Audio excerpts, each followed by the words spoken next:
السلام علیکم۔ سلطان عبدالحمید اول اور معاہدہ کیچک کے نارجا کی شرائط۔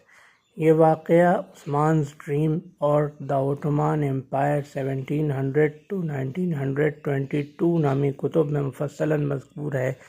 سلطان مصطفیٰ ثالث کی وفات 1774 عیسوی کے بعد ان کے چھوٹے بھائی سلطان عبدالحمید اول کو تخت سلطنت نصیب ہوا، اور وہ جیسے کہ اور شہزادے اپنے بھائی کی وفات کے بعد قفس سے نکل کر سلطان بنتے تھے، وہ بھی قفس سے نکل کر سلطان بنے، اور ان کا دور حکومت تقریباً 15 سال یعنی 1774 عیسوی تا 1789 عیسوی تھا۔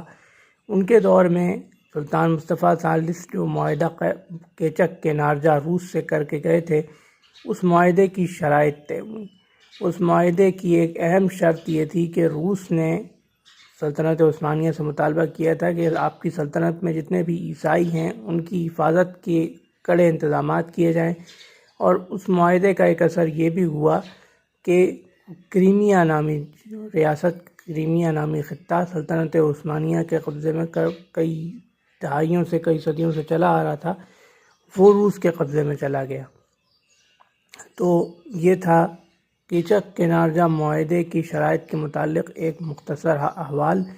سلطان عبدالحمید خان اول وہ سلطان نہیں ہیں جن کے نام پر، جن کی زندگی کے اوپر ترکی نے حال ہی میں ایک ڈرامہ پایۂ تخت عبدالحمید بنایا۔ وہ سلطان عبدالحمید ثانی تھے، یہ سلطان عبدالحمید خان اول ہیں۔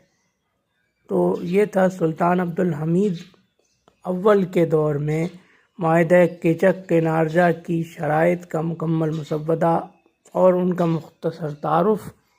انشاءاللہ اگلی ویڈیو میں ہم سلطان عبدالحمید اول کے صاحبزادے سلطان سلیم ثالث کی زندگی کے کسی واقعے کے ساتھ حاضر خدمت ہوں گے۔ اللہ حافظ۔